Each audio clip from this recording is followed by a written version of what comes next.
Hello everyone, welcome to your law school. আজকে আমরা CU LET যে এক্সাম হতে চলেছে 2026-এর, সেই এক্সামে গুরুত্বপূর্ণ বিষয় হচ্ছে লজিক্যাল রিজনিং। সেই লজিক্যাল রিজনিং থেকে আমরা আজকে ভেন ডায়াগ্রাম সম্পর্কে আলোচনা করব। শুরু করা যাক আজকে আমাদের আলোচনা। ভেন ডায়াগ্রামে কী করা হয়?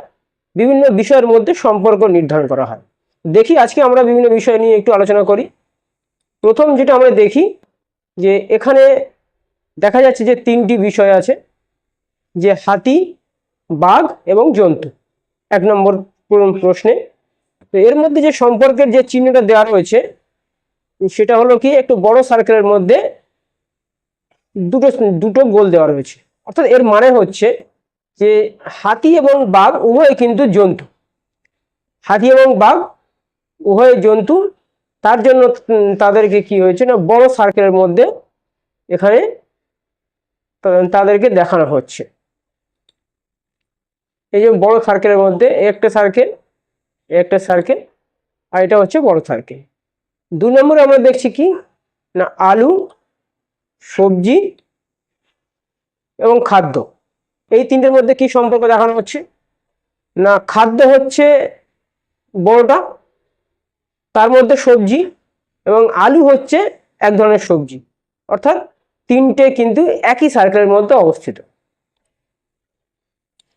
3 নম্বরে আমরা দেখছি ছেলে, ছাত্র এবং ফুটবলার। এই ধরনের ক্ষেত্রে কি দেখা যাচ্ছে না, এই ধরনের ক্ষেত্রে তিনটে সার্কেল কিন্তু ইন্টারকানেক্টেড। কেন এখানে ইন্টারকানেক্টেড? দেখো এখানে একটা জিনিস হচ্ছে ছেলে, ছাত্র এবং ফুটবলার। অর্থাৎ কোনো ছেলে ছাত্র হতে পারে, সে ফুটবলার হতে পারে। আবার কোনো ফুটবলার সে ছেলে হতে পারে, ছাত্র হতে পারে। ঠিক আছে, এই জন্য এইটা তিনটে ইন্টারকানেক্টেড হয়ে রয়েছে। 4 নম্বর প্রশ্ন হলো যে ফুলকপি, মাংস এবং সবজি এর মধ্যে কি সম্পর্ক। এখানে আমরা কি জানি যে সবজি হচ্ছে ফুলকপি, তাহলে বড় সার্কেল, বড় সার্কেলটা হচ্ছে সবজি, তার মধ্যে ছোট সার্কেল হচ্ছে ফুলকপি, আর মাংসটা একেবারেই আলাদা। 5 নম্বর হচ্ছে টিন, তামা এবং সোনা। টিন, তামা এবং সোনা এই তিনটেই আমরা কি জানি, ধাতু। টিন একটা ধাতু, তামা একটা ধাতু, সোনা একটা ধাতু। তো এই ক্ষেত্রে তিনটে কিন্তু কোনো সম্পর্ক নেই, তিনটেই আলাদা। 6 নম্বর হচ্ছে কি ফুল, জামা এবং লাল। এটা দেখো কানেক্টেড আছে। কেন না, ফুল মাঝখানে যদি আমরা ধরি তাহলে ফুল লাল হতে পারে, জামাও লাল হতে পারে। অর্থাৎ লালের সঙ্গে ফুল এবং জামার সম্পর্ক।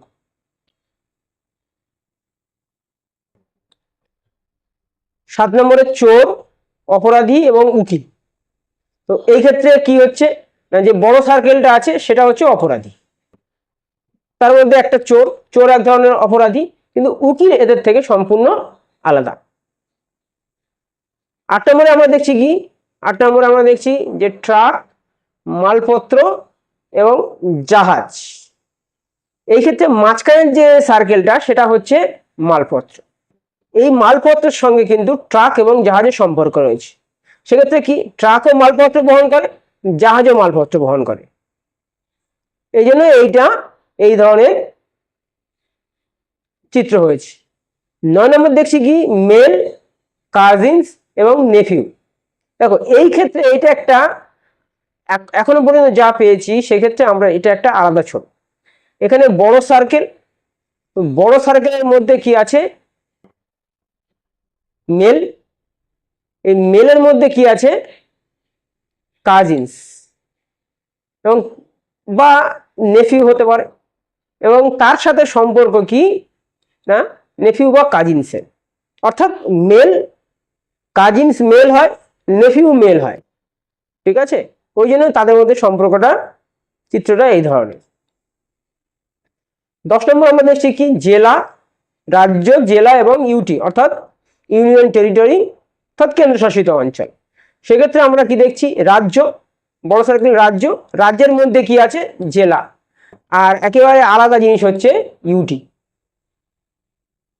11 নম্বর আছে চিত্রকর অর্থাৎ আর্টিস্ট, চিত্রশিল্পী, স্কলার এবং হচ্ছে চেয়ার। সেই ক্ষেত্রে আমরা একটা জিনিস দেখছি যে চিত্রকর এবং স্কলার এই দুটো ইন্টারকানেক্টেড, অর্থাৎ একজন চিত্রকর সে স্কলার হতে পারে, আর একজন স্কলার চিত্রকর হতে পারে, কিন্তু চেয়ারটা সম্পূর্ণ আলাদা।